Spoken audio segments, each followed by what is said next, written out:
Hello everyone, Ruby Retrograde Tahoe and Tay here, and what I'll be serving up for you guys is a deck that I got a I have to say now it's probably been a few months now, maybe February or March, something like that.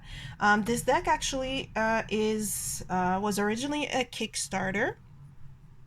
And then I got the deck actually from someone who was just getting rid of some of decks in their collection that they no longer had any use for it or anything like that, and decided to pick it up along with a few of their other decks.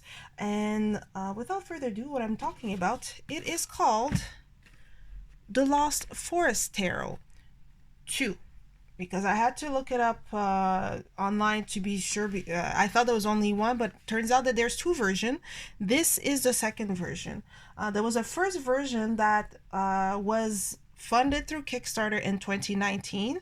This is the second edition that was funded, I think, their year after, like 2020 or something like that. Yeah, exactly. So this is the Lost Forest. It's created by Chelsea Santamaria, as you can see. Oh, and it even says here at the box, me who was trying to look it up online, I always forget to look the back of the box, but it is an 80 card tarot deck. The artwork is by Chelsea Santamaria, as I mentioned. So it was back in 2020, and I checked online, and there's a note there that says that all the copies have been sold out, and if someone is selling it, chances are it's counterfeit. So you probably, if you're interested in this deck, you probably would have to make sure that your homework is made and that you vet the person who's selling you that copy. The reason why I ended up getting that deck out of that haul of them just getting rid of a whole bunch of deck is that there was something out of worldly. It was as if you kind of get plunged into this dark, mysterious, dangerous looking world, but there was something really fun about it. So I'll open it up and I'll show you what it's about. So this second edition, because the first what they essentially updated from the first edition was that they updated some of the artwork. Now I don't have the first edition, so I don't have any, like, I can't do a comparisons to show you guys. I'm sure somewhere online on YouTube someone might have has pictures or videos of the first edition, so you can check it out for yourself. See if you want to hunt down the first or second edition. For this one, the box is printed with metallic silver ink. The cardstock is 360 GSM. And there was a pledge with that enabled you to have black painted edges. For this one, you'll see. Let me just open it, you guys. Oh, and it's been printed in Canada. How nice! Yay! But I'll show you guys. So this is the guide. It's on a booklet. It's a fold-out pamphlet, as I call them, in colors, two-sided. The minors here are, instead of the typical names for the minors, we have skies, earth, fire, and oceans. And Chelsea also mentions in the campaign that this whole journey started was when their therapist suggested, when they saw some of their artwork, that their artwork kind of looked like tarot, and it kind of became a therapeutic, a fun project for them to do, and it became the Lost Forest. So this is the card of Chelsea. If you want to check it out for yourself, check out her socials. As you can see, it's a two-piece box with thumb. Black and gray / or silver, as they said. I'll take a look at the back of the cards. The back of the cards, they are symmetrical, so it is reversible friendly. And also, what is cool, like, you can't you can't touch, but you sense that there's different textures on some part of the cards. And I don't know if I can show it on the camera. There you go. that is perfect. So as you see here, some parts of the cards are printed with kind of UV spot ink. So it has this really cool effect when you angle it just right. And as you can see, this has black edges, which is pretty cool. I'm trying to wonder if it was done after the fact, because I see there was some bleeding. So I don't know if that was the person who did the edging themselves, or if that is the printer, the card maker. So for this one, whether those black edges are man-made or not, I don't know, but this is the look, how it looks like. And so they said 360, but you know, good strength to it. Not too compared to the other decks I have, it feels a little bit more, I say papery, but it's all cardstock, but I don't think it necessarily has the it has strength, but I would have to be careful. There's a bit of carefulness I would have to, a bit of care that I would have to practice with them, because you know, with some cards, I don't know if it's that black core that they're talking about. I feel like, you know, if you really get in there to shuffle, it snaps back. But this one, I would have to be a little bit careful. You can see it has a little bit of a bow, if you know what I mean. But it's not the end of the world. So I'll show you the cards to just, I mean, to kind of better explain what I mean. That it feels like this just, yeah, fantasy, far off, parallel world type of thing. Even in, as they explain, you know, how it came to be, kind of thing. Chelsea mentions that that they've incorporated themes inspired by adventure fantasy, such as The Legend of Zelda, Lord of the Rings, and the films of Hayao Miyazaki. So this is pretty cool. So let us... Oh, and also there's a nice little blurb that I like that says, when you enter the Lost Forest, you bring nothing but yourself, but that is enough to overcome any adversity. I hope this tarot deck is the map that guides you through. So this is pretty cool. So let us zoom in. Ooh, a little bit too much.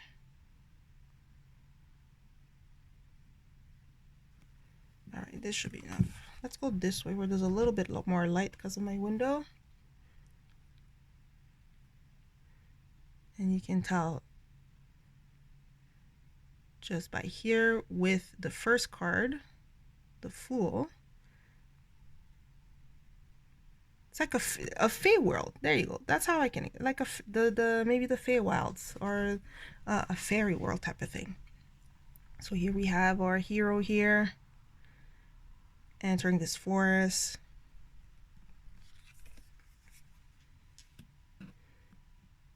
The mage, magician,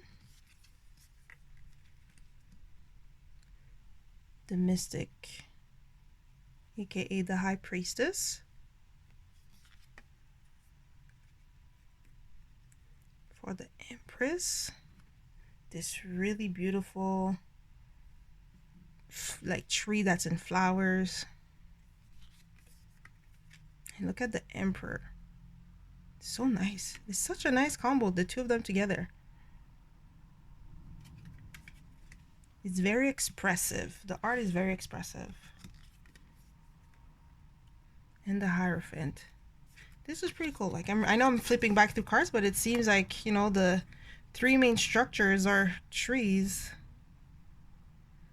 Which, I don't know, just put the three of them, sorry, put together. It's really nice.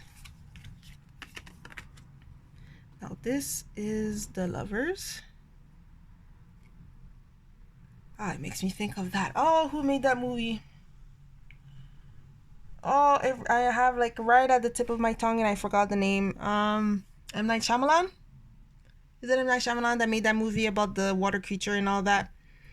It reminded me of that when I saw it. Something about water. The Chariot.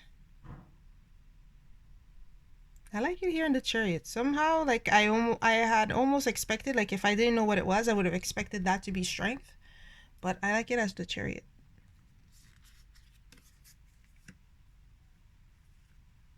And here we have Strength. It looks pretty powerful to me.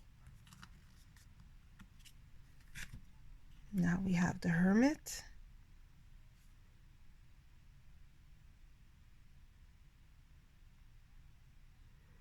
Now I don't know.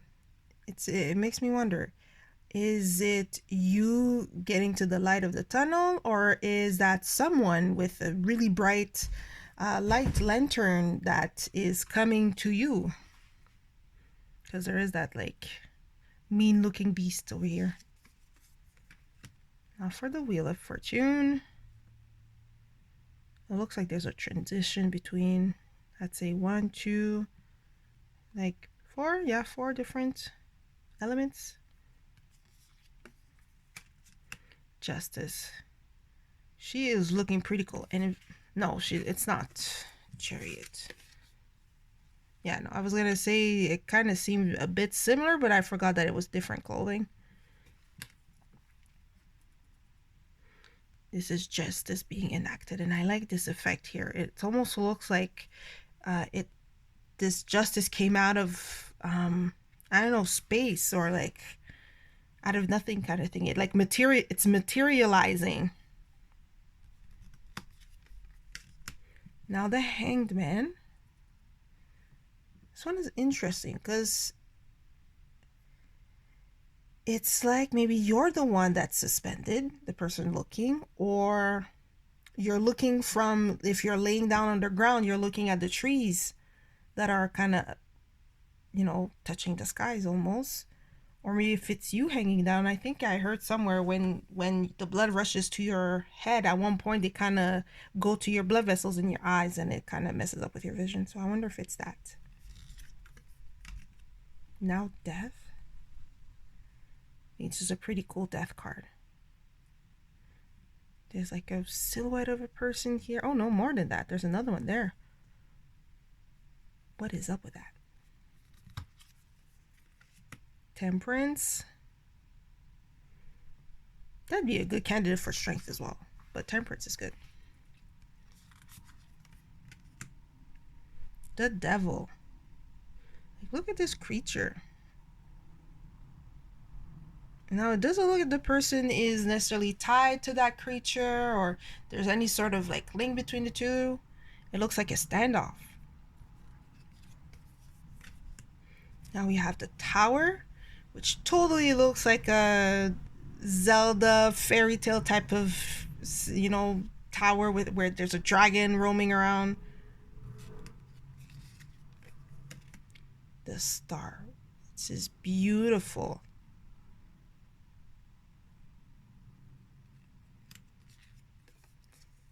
The Moon. And as you can see so far, it's not very people-y.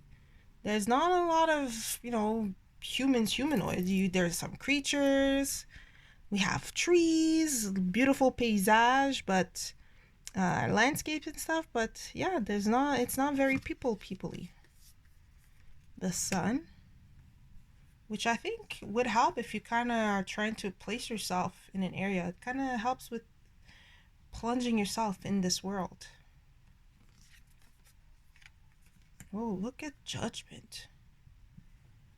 It almost looks like the creature from the Devil, but in bigger.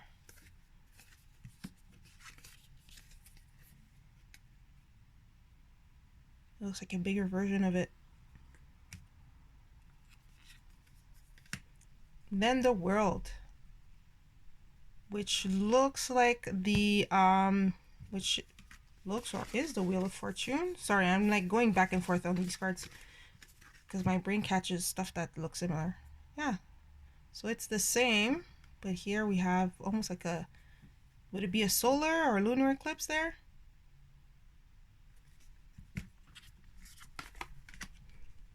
All right, so I think this is the extra cards because it's here as 22. The Ascended. I'm not sure what it means, but we have a little pretty cat with wings. This tree that seems to have been destroyed, but there's also a tree here in the background.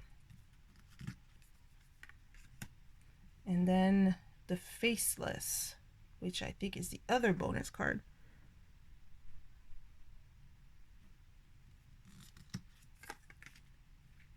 Now let's go with the first, which is the Ace of Skies. Let me double check. I believe the Ace of Skies is for the swords.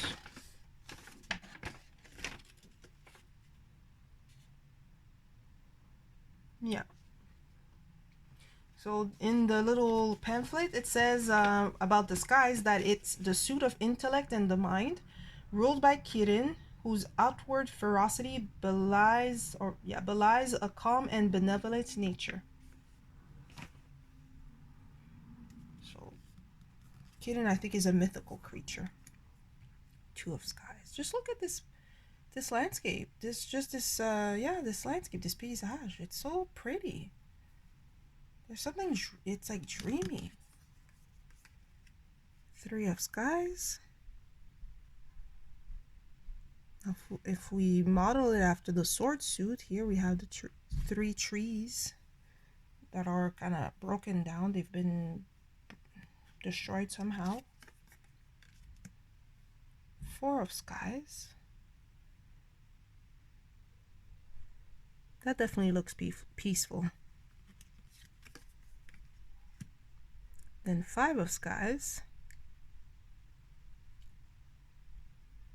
I know, is there a battle going on? Six of Skies. There's one thing I did forget to mention about the miners, which I'll show you guys after I go through the skies. Seven of Skies. Draw the stars here. Eight of Skies. I'm not too sure what I should count this here. 1, 2, 3, 4, 5, 6, 7, 8. Maybe it's that. Maybe those are the 8. That looks like it's trapping this one star here. The 9 of Skies.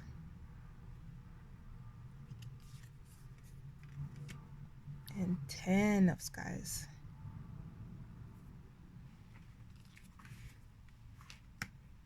Then we have the Page.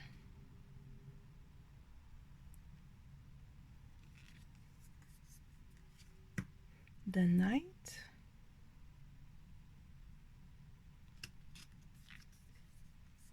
The Queen. This is like a Pegasus-like creature. Pretty cool. And then the King. Okay, so what I forgot to mention also that I found pretty cool with this deck, if you know I don't know what to call them, the Visions series, so Light Visions, Cosma Visions, what's the other one, Prisma Visions, by James R. Eads. You'll know that for the miners, if you line them up one next to the other, you end up with a really large panorama.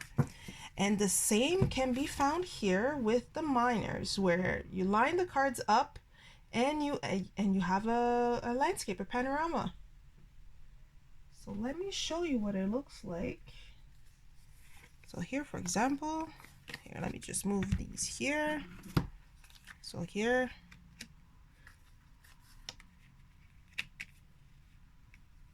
which I think is pretty cool.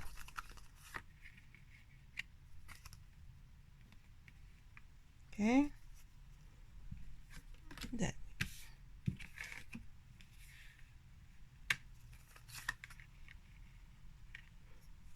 So it not only each card tells a story, but as you move along, like each individual card tells.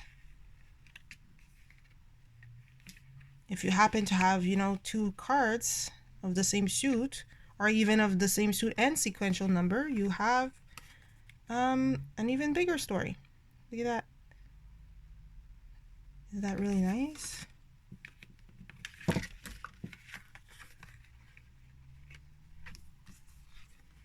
So as we go from, this light we're getting into space the more that we go along.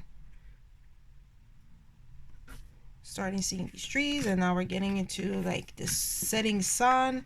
Now we're more towards in space, and now you kind of get that 8 of skies and the 9 of skies with the comets that are launching up until the 10 of skies where the comet strikes. And I think after that the panorama ends at 10, if I'm not, yeah, at least that part of the panorama ends at 10. And then you have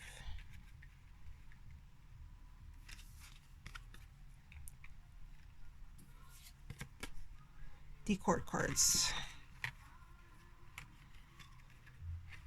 Oh, you know it's summer when you can hear it in the music.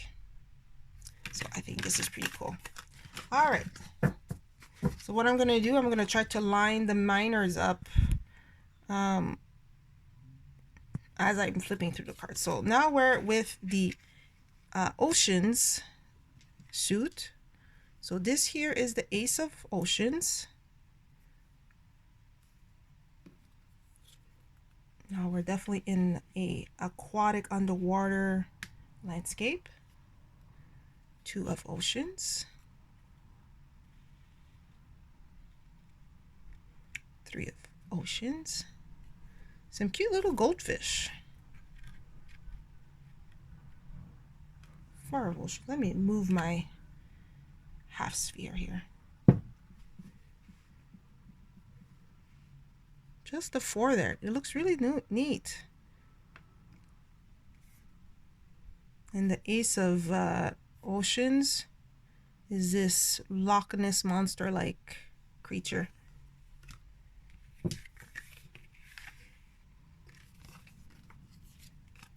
Then we have 5 of Oceans, 6 of Oceans,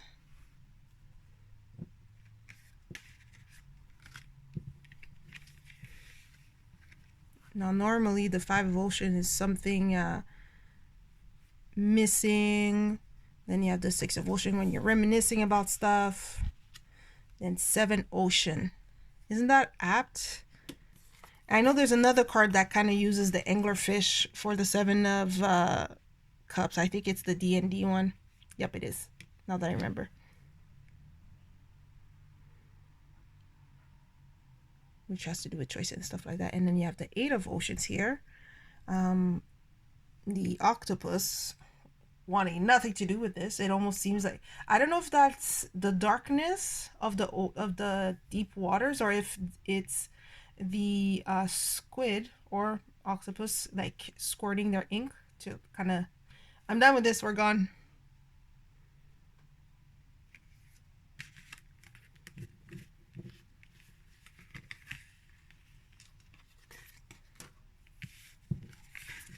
And after that we have 9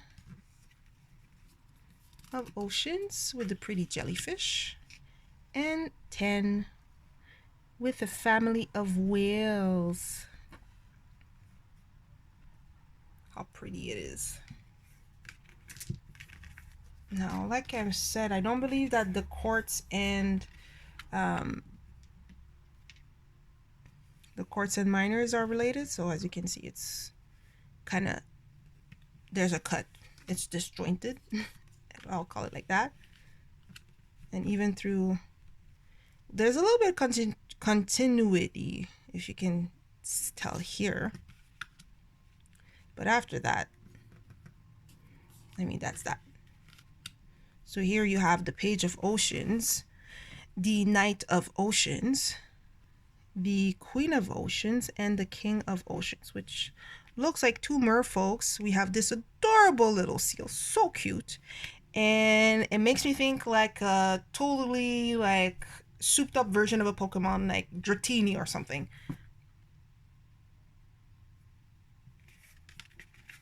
Okay. Now let's move on to the fire. Starting with Ace of Fire. 2 of fire, 3 of fire, and 4 of fire. Here it looks like there could be people there. I don't know if I'm imagining things. I don't know if you guys can see it over here. Does it look like people, like, I don't know, fire dancing?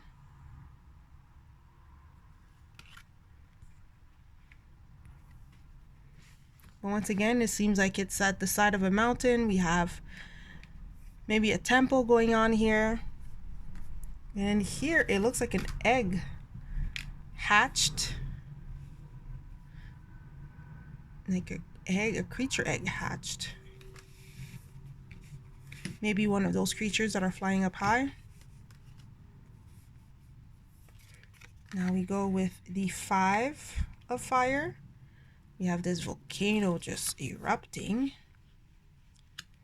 The 6 of fire. A phoenix-like creature. The 7 of fire. Some sort of, maybe it looks like there's a forest fire going on here. It's so immersive. I mean, I'm looking at this and I could get lost just looking at these cards and trying to imagine what's going on over there. Here is the 8 of fire and the 9 of fire.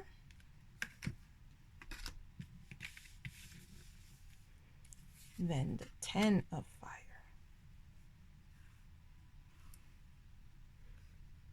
Looks like a face-off between 9 and 10.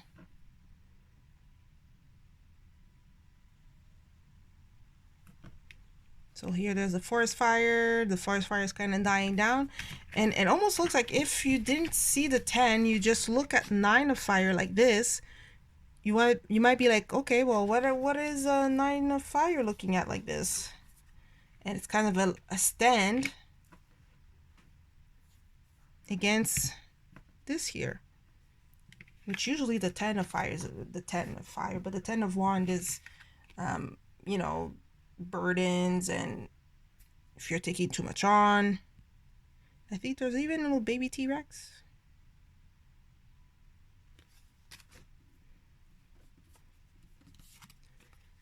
Then we have the page of fire.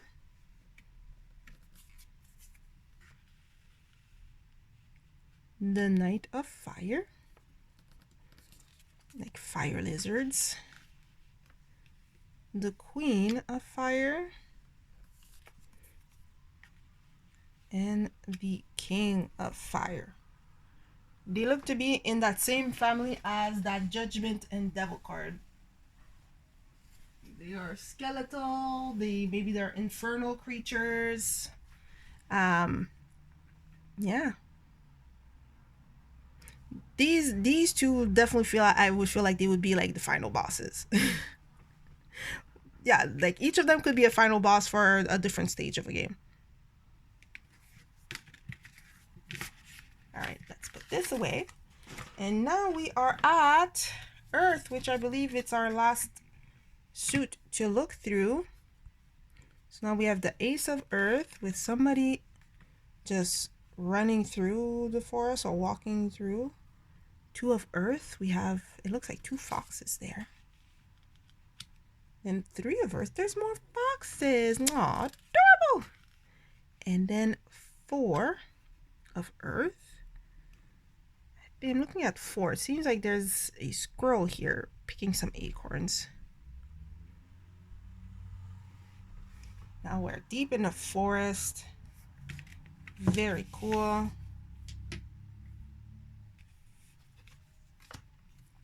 Then we tag to that the 5 of Earth. Now all of a sudden there's some creature. And it kind of has me understand, I guess, the first couple cards at the front. It looks like perhaps they're running away from that creature here. And the 6 of Earth. Now for the 6 of Earth, I don't know if it's you can see guys properly, but you have little creatures just peeking their eyes through the darkness.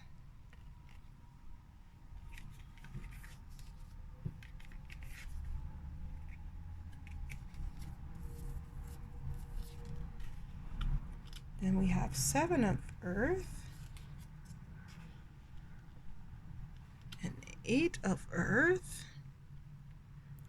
where it looks like on 7 of Earth, it looks like it's just some sort of fruits that are just kind of, you know, doing their own thing, doing their what fruits do: grow, hang, be pretty, tasty, or poisonous, whatever, you know, it's supposed to be. And then here, over at the 8 of Wands, I believe it's a kitsune, but there's something else going on here. I don't know if it's a claw, a leaf. And then 9 of Earth, we definitely have a kitsune or a Vulpix. No, not Vulpix. Oh no, I forgot. Oh, I forgot the evolution of Vulpix, but the one up. And then 10 of Earth, where we have this pretty tree that's flowery. Not much going on in the Earth series. It's pretty chill, minus for that creature over at 5.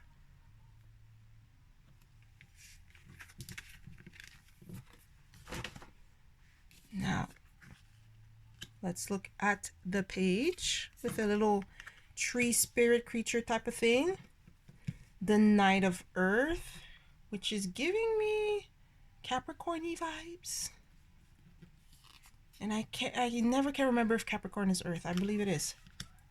Then for Queen of Earth, we have this deer creature. And then King of Earth, looking pretty, well, spectacular. And with that, we have gone through the cards of the Lost Forest. So like I mentioned, it's so fantastical. The colors, they're very evocative, they're dreamy. I'm sitting there wondering, you know, what's happening? What can I see? And there's few people in, like, within those cards. There are some, so I, like, for the Fool, for example, like, while I'm cutting the Fool here, you know, Justice that I can remember. But otherwise, it's very, how can I say this? It's very landscape forward.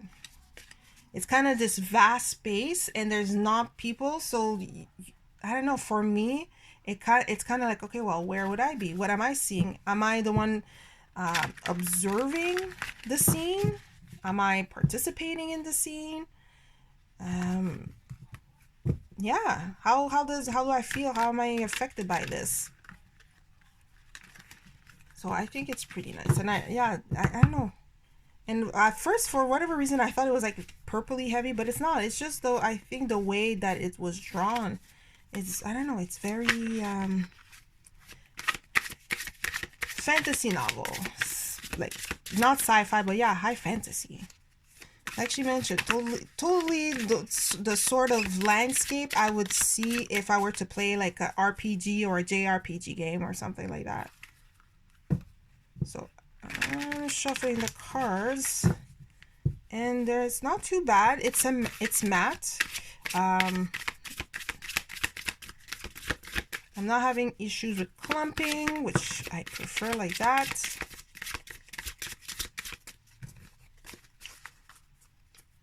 I do prefer, you know what, the more that I'm shuffling different types of decks with different finishes and stuff, more and more I think I prefer when it's not too much of a texture to the cards. So if it's, you know, a sleek texture, or maybe even linen, or that playing card texture, because playing cards, they're made specifically so that you can shuffle.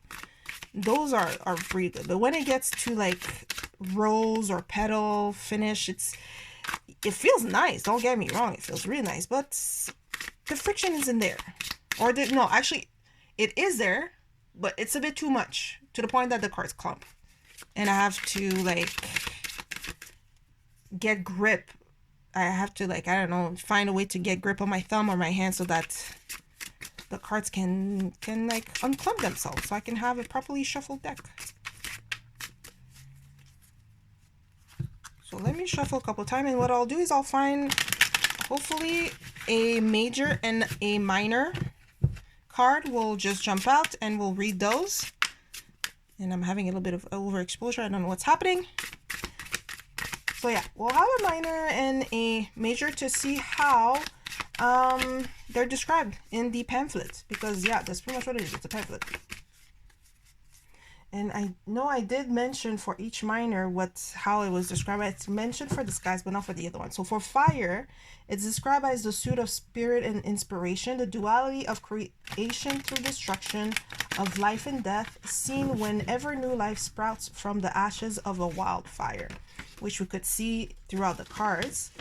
For earth, it says the suit of abundance and the tangible, kitsune, a common sight, can be found following single file behind lost travelers, which we did see depicted in the scene. And then oceans, the suit of fluidity and the heart, the oceans, like our inner selves, is constantly in motion, peaceful or raging from one moment to the next. So I do like the little blurbs. All right, so all right, let's see, what are you? Find me. Oh, they're all minors. Okay, we'll take this one.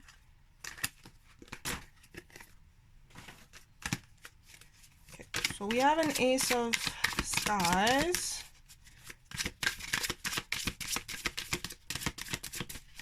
And we just need a major card from the major arcana.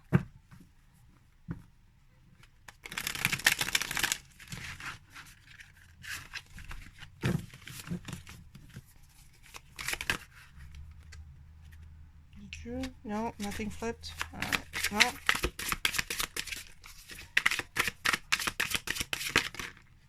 Aha, the Empress, perfect. Okay. It's kind of nice. Kind of has a nice feel together. All right, let's start with the major first. And you shall look. So one's side of the pamphlet is the major, and then the minor arcana are on the other side. So for the Empress, so it's a very small, very small paragraph for each of the card. You have maybe at most 5 lines about it. So here we have the Empress, which is right here.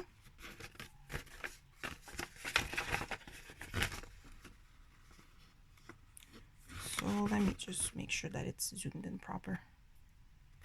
So its iridescent foliage brings peace and serenity to lost travelers.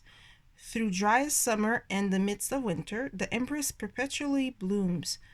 And then beauty, nature, abundance, the feminine. Reversed, dependence, creative block.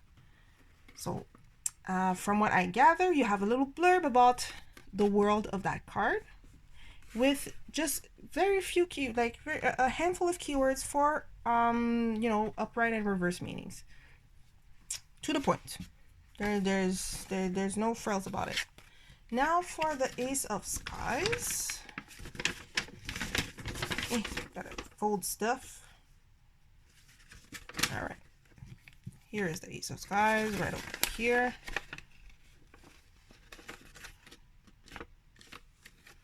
All right, let's make sure.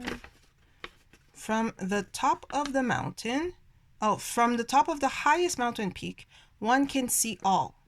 Breakthrough, mental clarity, new ideas. Reversed, reconsidering clouded judgment. It's very simple.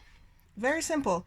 With those meanings in mind, I would, like, if just before I read the pamphlet, I would have said not necessarily the most beginner friendly, just because it's so, it takes you to a whole different world, and the environment and the landscapes are so removed from a traditional Rider-Waite Smith.